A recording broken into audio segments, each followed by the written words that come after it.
नमस्कार मित्रों, स्वागत है आपका हमारे अमृत विचारधारा यूट्यूब चैनल में।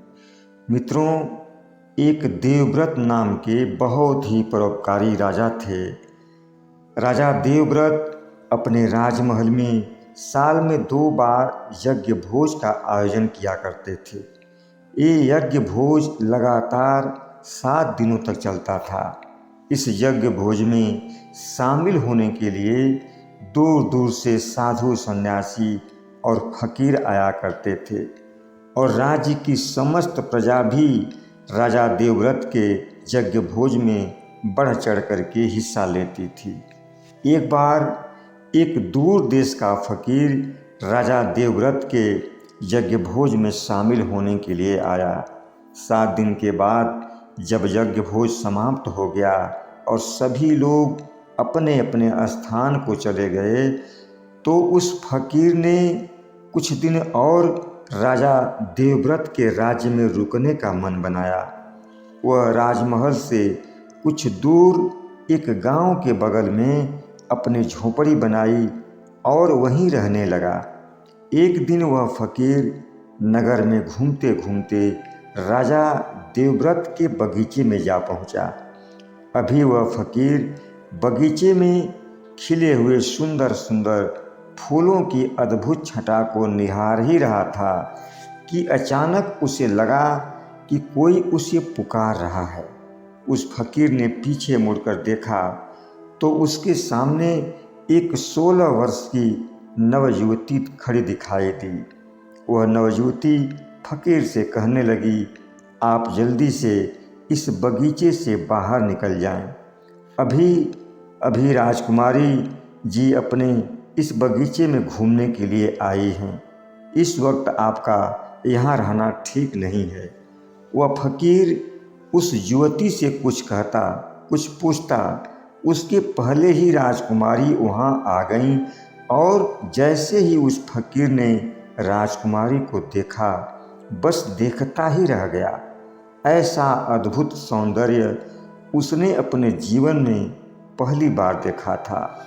फकीर वहाँ से चला गया, लेकिन पूरी रात उसे नींद नहीं आई। पूरी रात जागते हुए वह फकीर बस राजकुमारी के बारे में ही सोचता रहा। दूसरे दिन जब राजा देवव्रत का दरबार लगा, तो एक सिपाही राज दरबार में आकर राजा देवव्रत से कहने लगा, महाराज, दरवाजे पर एक फकीर अपनी फरियाद लेकर के आया है। राजा का आदेश मिलने के बाद सिपाही ने फकीर को राज दरबार में पेश किया। फिर राजा देवव्रत उस फकीर से पूछने लगे कि कहो, क्या फरियाद लेकर आए हो। फकीर ने कहा, महाराज, मैं एक फकीर आदमी हूँ। मैंने जब से आपकी बेटी को देखा है, मेरे मन में बस उसी के विचार चल रहे हैं। मुझे आपकी राजकुमारी से प्रेम हो गया है और मैं राजकुमारी से शादी करना चाहता हूँ। उस फकीर के मुंह से ऐसे शब्द सुनकर सभी दरबारी अपने स्थान पर खड़े हो गए और मंत्री ने डांटते हुए उस फकीर से कहा, तुम्हें अंदाजा भी है कि तुम क्या बोल रहे हो? एक फकीर होकर राजा की राजकुमारी से शादी करने का ख्याल तुम्हारे मन में आया कैसे? फकीर बोला, हजूर, मैंने तो दरबार में राजा के सामने अपने दिल की बात रख दी है। अब तो राजा साहब को ही निर्णय करना है कि इनके दरबार में हमारी फरियाद सुनी जाएगी या नहीं। फिर राजा देवव्रत अपने मंत्री को समझाते हुए बोले, आपको इस तरह राज दरबार में किसी फरियादी के ऊपर गुस्सा नहीं करना चाहिए। यहाँ इस दरबार में सभी को अपनी फरियाद करने का हक है। इसके बाद राजा उस फकीर से कहने लगे कि तुम मुझे 1 दिन का समय दो। कल तुम इसी समय राज दरबार में फिर हाजिर होना और कल तुम्हें हम अपना निर्णय सुनाएंगे। जब वह फकीर चला गया तो राजा देवव्रत अपने मंत्री और दरबारियों से कहने लगे कि ऐसे मामले में जल्दीबाजी में बिना सोचे समझे काम नहीं लेना चाहिए। कल जब वह फकीर दरबार में आएगा तो हम उसके सामने कुछ ऐसी शर्त रखेंगे कि जिसे वह पूरा ही नहीं कर पाएगा, और फिर उसके मन से आशिकी का भूत अपने आप उतर जाएगा। दूसरे दिन जब वह नौजवान फकीर फिर राजा देवव्रत के दरबार में पहुंचा तो राजा ने आदर पूर्वक अपने पास बुलाया और कहने लगे, तुम्हारी फरियाद मंजूर की जाती है। तुम्हारी शादी राजकुमारी के साथ जरूर कर दी जाएगी, लेकिन इसके पहले तुम्हें हमारी एक शर्त पूरी करनी होगी। राजा की बात सुनकर उस फकीर के मन में एक उम्मीद की किरण जाग उठी।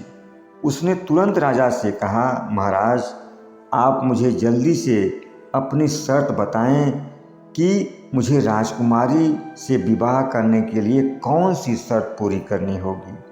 फिर राजा देवव्रत ने उस फकीर से कहा, यहाँ से दूर एक बाघिन नदी बहती है। उस नदी के किनारे पर हीरे मिलते हैं।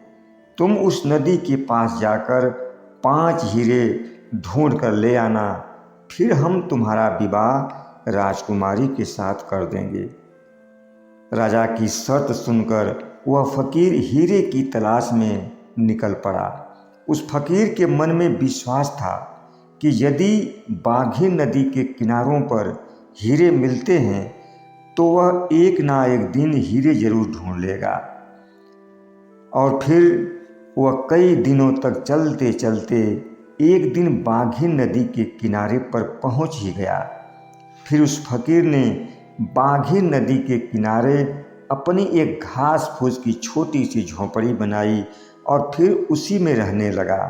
हर रोज़ सुबह उठकर वह फकीर नदी के किनारे दूर तक चलते हुए हीरे की तलाश करता, और फिर जब शाम होने तक हीरे नहीं मिलते तो वह अपनी झोंपड़ी में वापस आकर सो जाता। इस तरह कई महीने गुजर गए, लेकिन उस फकीर को हीरे नहीं मिले। फिर एक दिन सुबह जब सूर्य भगवान ने धरती पर अपनी किरणें बिखेरी तो उस फकीर ने अपने दोनों हाथ जोड़कर सूर्य भगवान को प्रणाम किया और मन ही मन कहने लगा, प्रभु, आखिर कब तक मैं अपनी मंजिल की तलाश में ऐसे ही भटकता रहूँगा। अचानक उसी समय एक भयंकर तूफान उठा और बाघिन नदी में बड़ी बड़ी लहरें उठने लगी। फिर कुछ देर बाद जब तूफान भी शांत हो गया और नदी की लहरें भी शांत हो गई तो फकीर ने नदी के किनारे की तरफ देखा तो खुशी से नाचने लगा। नदी की लहरों के साथ बहकर ढेर सारे हीरे किनारे पर लगे हुए थे। वह फकीर सोचने लगा, राजा ने तो केवल 5 हीरे मुझसे मांगे थे, लेकिन यहाँ तो बहुत सारे हीरे पड़े हुए हैं। फिर उसने कई हीरे एक पोटली में बांधे और उसे लेकर राजमहल की ओर चल पड़ा। और फिर जब वह हीरे लेकर राज दरबार में हाजिर हुआ तो मंत्री ने उस फकीर को डांटते हुए कहा, तुम फिर आ गए, अब क्या फरियाद लेकर आए हो। उस फकीर ने कहा, हजूर, आज मैं अपनी शर्त पूरी करके राज दरबार में आया हूँ। और इतना कह करके उसने अपने हाथों में लिए हुए हीरे की पोटली राजा के सामने खोल दी। एक फकीर के पास इतने ढेर सारे हीरे देखकर राजा देवव्रत अवाक रह गए। फिर फकीर ने कहा, महाराज, अब आप अपना वादा पूरा करें और हमारी शादी राजकुमारी के साथ कर दें। राजा देवव्रत ने बड़े प्यार से उस फकीर को समझाते हुए कहा, तुम्हारी शादी राजकुमारी के साथ नहीं हो सकती। राजकुमारी और तुम्हारा कोई मेल नहीं है। कहाँ वह महलों में पलने वाली राजकुमारी और कहाँ तुम एक रास्ते के फकीर। राजा की बात सुनकर फकीर कुछ कहता, इसके पहले एक दासी दौड़ती हुई दरबार में आई और कहने लगी, महाराज, राजकुमारी जी बगीचे में घूमने के लिए गई थी। बगीचे में एक सांप ने उन्हें डंस लिया, वह मूर्छित होकर गिर पड़ी। फिर हम दासियां उन्हें उठाकर महल में ले आई हैं। आप जल्दी से वैद्य जी को बुलाकर उनका इलाज शुरू कर दें। राजा देवव्रत तुरंत वैद्य को लेकर के राजकुमारी के कक्ष में पहुँचे और वैद्य ने जैसे ही राजकुमारी के नब्ज को टटोला, वह कहने लगे, राजकुमारी जी तो मर चुकी हैं। राजकुमारी की मौत की खबर सुनकर पूरे राजमहल में कोहराम मच गया। फिर जब राजकुमारी के जनाजे को लेकर लोग श्मशान की ओर चले तो वह फकीर भी जनाजे में शामिल होकर उनके साथ चल पड़ा। फिर श्मशान पहुंचकर लोगों ने एक कब्र में राजकुमारी को दफन कर दिया और फिर जब लोग वहां से चले गए तो उस फकीर ने कब्र के ऊपर से मिट्टी हटाई और राजकुमारी के शव को बाहर निकाला और अपने कंधे पर रखकर वहां से चल पड़ा। कुछ दूर चलने के बाद रास्ते में एक संत से मुलाकात हुई। संत ने उस फकीर को एक बूटी दी और कहा, इसे पीस कर राजकुमारी के तलवे में मालिश करना, राजकुमारी ठीक हो जाएंगी। फिर वह फकीर राजकुमारी को लेकर अपने झोपड़ी में आया और फिर उन्हें सीधा लिटाकर उनके पैरों में बूटी की मालिश करने लगा और कुछ देर के बाद ही राजकुमारी को होश आ गया। फिर राजकुमारी फकीर से पूछने लगी, मैं यहाँ कैसे आई हूँ। फकीर ने सारी कहानी राजकुमारी को बता दी। फिर राजकुमारी और वह फकीर दोनों ने शादी करके वहीं पर रहने लगे।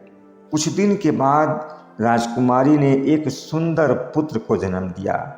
धीरे धीरे जब लड़का 7 वर्ष का हुआ, फिर एक बार जब राजा देवव्रत ने अपने राजमहल में यज्ञ भोज का आयोजन करवाया तो वह फकीर भी अपना भेष बदलकर अपने बच्चे को साथ लेकर राजा के भोज में शामिल होने के लिए पहुंचा। रानी ने जब फकीर के सुंदर पुत्र को देखा तो बस देखती ही रह गईं। उस बच्चे की सूरत हूबहू उनकी राजकुमारी से मिलती थी। फिर रानी राजा देवव्रत से कहने लगीं, मुझे यह बच्चा चाहिए। राजा देवव्रत रानी को समझाते हुए बोले, आप पागलों की तरह बात मत करिए। इस बच्चे के माँ बाप अपने बच्चे को हमें क्यों देंगे।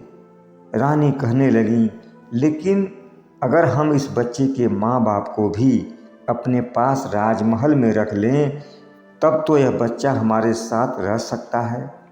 फिर राजा देवव्रत ने उस बच्चे से पूछा, तुम किसके साथ यहाँ आए हो, तुम्हारे माता पिता कहाँ हैं।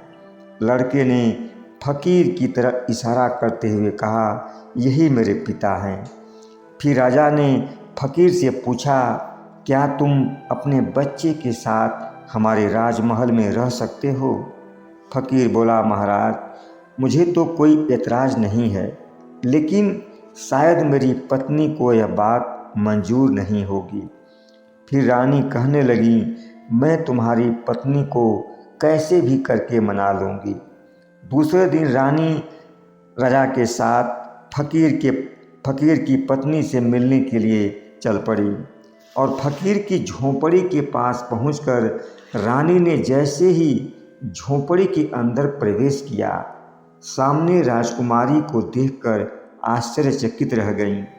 उन्हें विश्वास ही नहीं हो रहा था कि मेरी बेटी अभी जिंदा है और मेरे सामने खड़ी है। राजा देवव्रत उस फकीर से पूछने लगे कि आखिर यह सब कैसे हुआ। फिर फकीर ने सारी कहानी राजा को बताई। राजा और रानी दोनों ने राजकुमारी को गले से लगाया।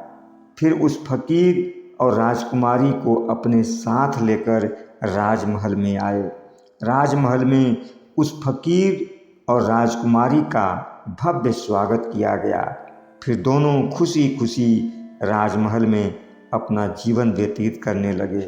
मित्रों, अगर ये कहानी आपको अच्छी लगी तो हमारे चैनल को लाइक और सब्सक्राइब ज़रूर करिएगा। बहुत बहुत धन्यवाद।